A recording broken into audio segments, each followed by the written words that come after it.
पहली घटना हुआ है ऐसा कोई? सब माता पिता भी डरा थे, लड़की लोग डरा थी।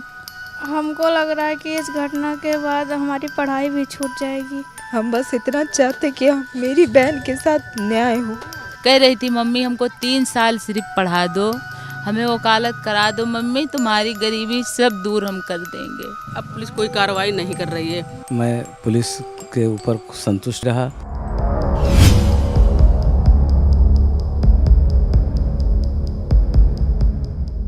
गैंसड़ी गांव के ये रास्ते एक खौफनाक दरिंदगी के खामोश चश्मदीद हैं। 29 सितंबर की शाम जब पूरा देश हाथरस बलात्कार कांड पर आक्रोश जाहिर कर रहा था, जब चैनलों की रंगीन खिड़कियां बहस मुबाहिस में उलझी थीं और सियासत जिंदाबाद मुर्दाबाद के नारों के शोर में खो गई थी, ठीक उसी वक्त यूपी के बलरामपुर की ये गलियां देख रही थी कि कैसे एक 22 साल की जिंदा दिल लड़की जो सुबह 10 बजे घर से कॉलेज के लिए मुस्कुराते हुए निकली थी, शाम को घर लौटी तो बदहवास थी। कमर के नीचे का हिस्सा काम नहीं कर रहा था, पैरों में चप्पल नहीं थी, बाल बिखरे थे, आवाज बामुश्किल निकल रही थी। अस्पताल ले जाते वक्त उसने रास्ते में ही दम तोड़ दिया। कमर से पैर तक पूरा शरीर लुंज था, वो बैठने काबिल नहीं थी, खड़ी हो भी नहीं पा रही थी, जैसे अपाहिज हो चुकी थी इतना अंग उसका। जब नीचे उतारे तो थोड़ा थोड़ा बोली, पूछने की कोशिश की तो थोड़ा बोली कि जब हम वहाँ से लौट रहे थे कॉलेज से तो गाड़ी हाथ दी, मुझे रोकी और 4 लोग थे उसमें, मुझे उसी में घसीट के बैठा लिए और उसके अंदर घुसे बैठाते उसके हाथ में सुई लगा दिए। फिर उसका जो है मतलब कुछ होने लगा, उसके बाद क्या हुआ उसको नहीं पता।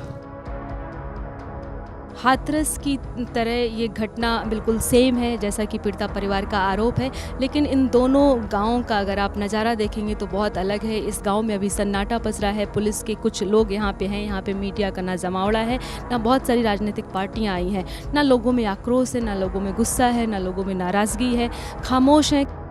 सुबह 10 बजे वो एडमिशन कराने पचपड़वा विमला विक्रम में गई थी कराने, BA कर रही थी काम कर। हाँ, तो वो हमसे कही मम्मी हम जा रहे हैं एडमिशन कराने, 12-1 बजे भर में लौट आएंगे। फिर एडमिशन करवा ली और एडमिशन करवा के लौटते समय हादसा उसके साथ हुआ है। घर वालों का आरोप है कि मृतका के साथ गैंगरेप हुआ और फिर जब उसकी तबीयत बिगड़ने लगी तो आरोपियों ने उसे एक रिक्शे पर बैठाकर घर भिजवा दिया। वो घर पहुंची तो हाथ में ग्लूकोज चढ़ाने के लिए लगाई जाने वाली वीगो लगी हुई थी, जिससे अंदाजा हुआ कि आरोपियों ने उसकी बिगड़ती हुई हालत को संभालने की कोशिश के तहत किसी डॉक्टर की मदद ली थी। पीड़िता जब एकदम बुरी हालत में आई तो उसको हम उसकी हालत को देख करके और उसके हाथ में वीगो लगा हुआ था, तो हम कहा कि जब घर के आदमी कोई दवा नहीं कराए हैं तो ये वीगो लगा कहाँ से। 10-15 मिनट के बाद में जब उसकी हालत ख़राब हुई तो घर के उसके भाई और माँ बाप गाड़ी मंगा करके अपना लाद करके और फिर निकल गए इलाज कराने के लिए जनपद बलरामपुर। रास्ते में उसकी मौत हो गई। ये घटना हाथरस की तरह क्यों नहीं तूल पकड़ पाई? क्यों यहाँ पे मीडिया का जमावड़ा नहीं हो पाया? क्यों यहाँ राजनीतिक पार्टियाँ नहीं आ पाई? यहाँ के लोगों में गुस्सा और नाराज़गी क्यों नहीं है? इसके पीछे आप हमारी पूरी ये ग्राउंड रिपोर्ट देखिए।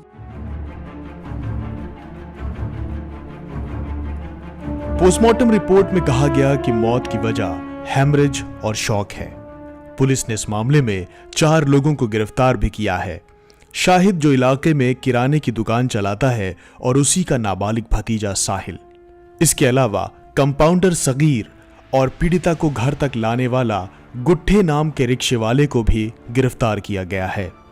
पीड़िता की मां का कहना है कि इन्हीं लोगों ने मिलकर उस शाम पीड़िता को तब किडनैप कर लिया जब वो कॉलेज से लौट रही थी।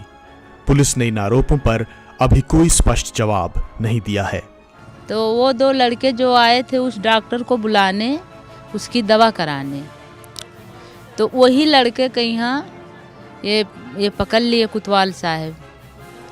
जब डॉक्टर गवाही दिया तो वही 2 लड़कों को पकड़ के 3 दिन से बंद कर रखे थे। मुआवजे का ऐलान हुआ और पोस्टमार्टम रिपोर्ट आने के बाद पुलिस की निगरानी में 30 सितंबर की देर रात परिवार ने शव का अंतिम संस्कार कर दिया। परिवार जो सुबह के वक्त पुलिस से नाराज था, शाम होते होते पुलिस की तमाम कार्रवाई से खुद को संतुष्ट बताने लगा।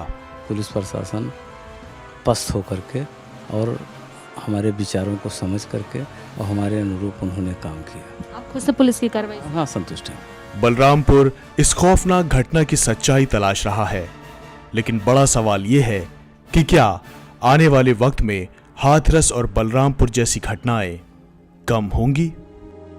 बस उसकी यादें दिमाग में चलती हैं और इतना चाहते कि उन अपराधियों को फांसी के फंदे तक पहुंचाया जाए जिन लोगों ने मेरी बहन के साथ ऐसा किया है।